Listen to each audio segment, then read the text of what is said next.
Right, frame is looking somewhat cleaner. Been on with the grinder for a few hours and cleaning everything down. Even got onto the swinging arm, and that has highlighted the problem. As you can see here, rust holes through the framework. Now, I could at this point think, well, let's get another swinging arm, but most of them are going to be second hand.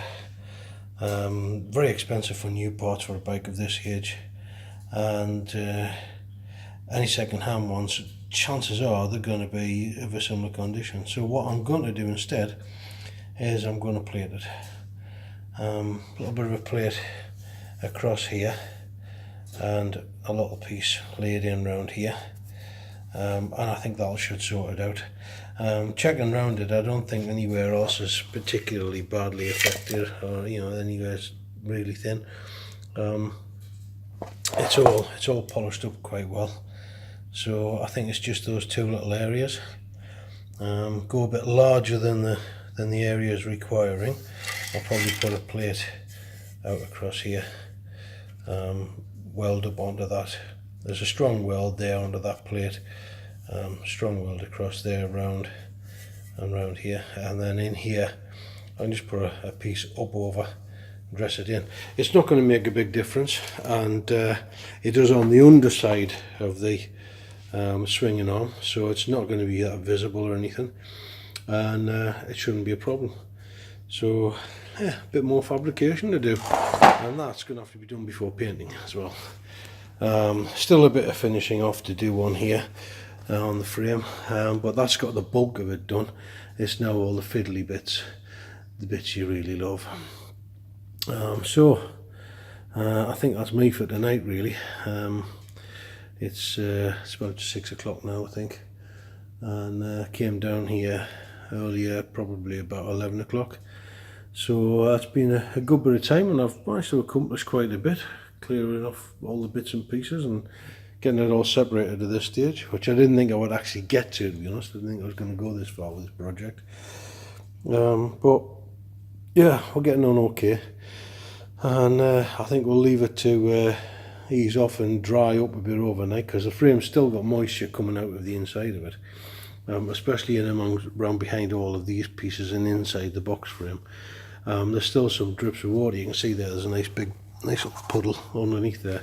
So I think leave it to dry overnight. Back to it tomorrow with a sandpaper and maybe a smaller tool for getting into some of these little spaces, like a Dremel or something like that. Just see what we can get into, because these curves here are so tight that the grinder that I'm using, which is a 4-inch grinder with a lapping blade, it just can't get into there. It's too tight. So I think a little Dremel tool down those edges, clean all them up, because those are going to be visible and you want them to look a little bit pretty.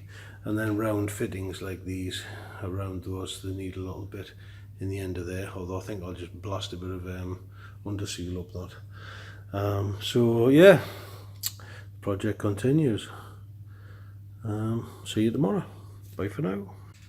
Right, we're back again. I've already done a little bit of work here, so let's just show you what we've been doing. A little bit of welding. You notice when we had a little nick in here, didn't we? I managed to catch this, and the tag that was on the back of there was all mudded. Well, I've dressed that off, I've welded that up, and you can see that's nice and clean now, pretty. And the swinging arm, well, I think that plate on there, you can just about make it out properly. There you go. Plated in all those sections. That's taken care of that. There was a couple of blows that I managed to fill. Welding's never going to win prizes, but it's underneath the bike like that, so you're never ever going to see it, not unless you want to lie on the floor and admire it. I don't think I'll ever do that.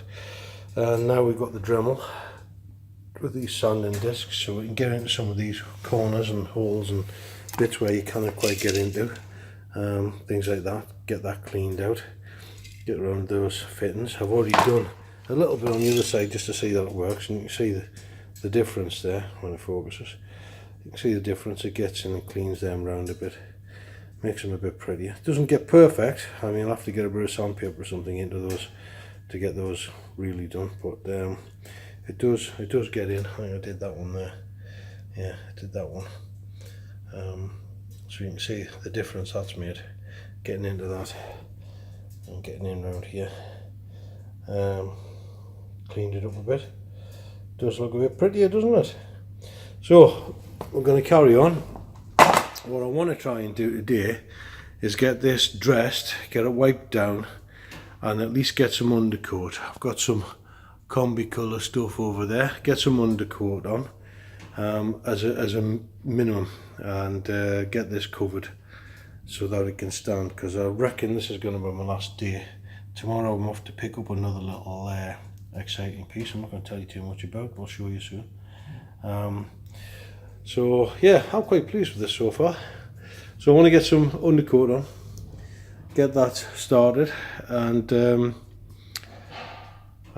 see if it'll take the colour. I think it's going to be the last we'll get done for Christmas, as I was saying, and then next week we might get back in for a few more days. That'll be week 2 of my mate John being away, so actually no, it'll be week 1, so I've still got 2 weeks after that. That's good. This one's a bit of a bonus these couple of days, because he finished early this week. So yeah, we'll get on. He's flying today, so I'm hoping he's having a great time. And let's push on, get some of this done. See you in a bit. Short one here for you, Boxing Day, so I hope you all had a good Christmas. I decided to nip in quickly and get some black on here. I needed to get it cured off before I start putting it back together. And this black's gone on okay. Unfortunately, not so bad on the swinging arm, but on the frame there's lots of little bubbles. I suspect what it is moisture. I haven't dried it, haven't warmed it up properly before I got started, impatient bugger that I am, and there's quite a few bubbles which I believe could be moisture. Haven't read the cans, which maybe I should have done before I bought them, but I did it in a hurry. It turns out that the paint that I bought is both a primer and top coat.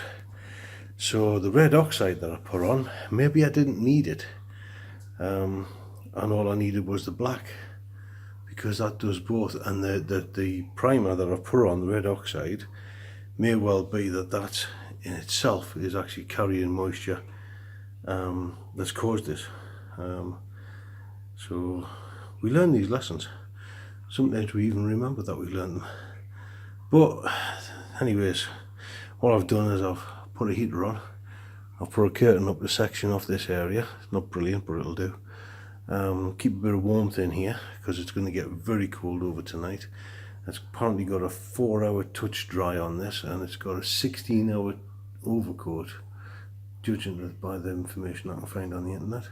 There's nothing on the can. So it's going to have to be left now, and that's going to slow my process down, because I really wanted to get this put together. I've ordered the top end bearings, or top and bottom, so I can get those through and get those changed. Whilst that's apart, what I'll do is I'll clean down all of that unit and the front end, and paint that as well. It makes sense to do it that way rather than to do it all now and then take it all apart. So that'll make a difference for that. But the rest of this, well, if nothing more, we can at least say, because most of this will be invisible anyhow, we can at least say that it's better than the rusty paler it was before. And all being nice, shiny, clear coat black, will be better than it was. It may not be the most pristine job, but these things are a learning process, aren't they? And this is the first real project I've done in quite some number of years.